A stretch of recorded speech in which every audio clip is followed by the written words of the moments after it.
حبايبي وحشتوني. تعالوا بقى النهارده، بصوا انا نازله عليكم اليومين دول بفيديوهات. هتقولوا لي ليه؟ اقول لكم عشان القناه داخله التفعيل. والنهارده بقى هنعمل مع بعض اكله حلوه. هنعمل فشه. الفشه دي اللي هي الفشه اللي بتبقى فشه يعني حاجه كده من الاشياء اللي في بطن الجاموسه.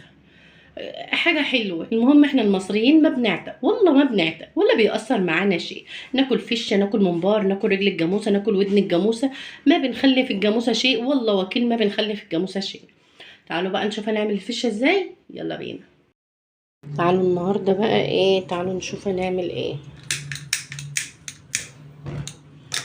ولعنا النار. عندنا بقى كده ايه الفشة دي. فشة، عارفين الفشة؟ فشة هنسلقها. هنحط معاها ايه بقى؟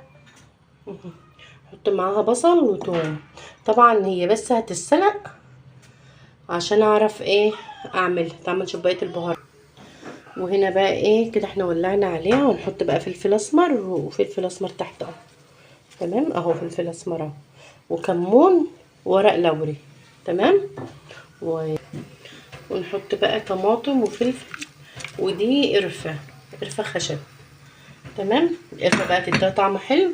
ونغطي عليها بقى ونسيبها تتسلق، وبعد ما تتسلق تعالوا اقول لكم هنعمل فيها ايه. شوفوا شكلها بعد ما اتسلقت. هنمسكها بقى نقطع كل ده، نقصقصه بالمقص او بالسكينه مكعبات صغننه، ونشوف هنعمل سندوتشات فشه كده. بقى الفشه بتاعتنا استوت اهي. نطلعها. بس بصوا في حاجه بقى لسه ما استوتش، ايه هي؟ هوريها لكم دلوقتي. في عرق اهو، العرق ده لسه ما استواش، فاحنا هنسيبه ايه شويه على النار. تمام. هنسيبه شويه على النار. دي بقى لما تبرد هنقطعها. نغطي الحله بقى كده. بقى خلاص اتسلقت اهي كلها. بالمقص بقى نقصقصها ونشوف. وكده بقى قطعنا الفشه بتاعتنا اهو. تعالوا بقى نشوف هنعملها ازاي، ونعمل مكوناتها ايه وبهاراتها ايه، اللي هي بتعمل سندوتشات الفشه وبتتباع في المحلات. وهنا بقى ولعنا طاسه على النار اهو. ولعنا طاسه على النار، وهنحط فيها بقى ايه شويه زيت. هنا بقى هنعمل ايه، نحط شويه زيت زي ما قلنا. الزيت ده اللي هنعمل فيه الفشه بتاعتنا.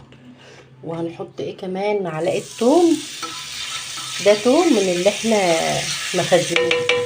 مفرزينه اهو. ده التوم اللي انا مفرزاه، شفتوا ابيض زي الفل. بص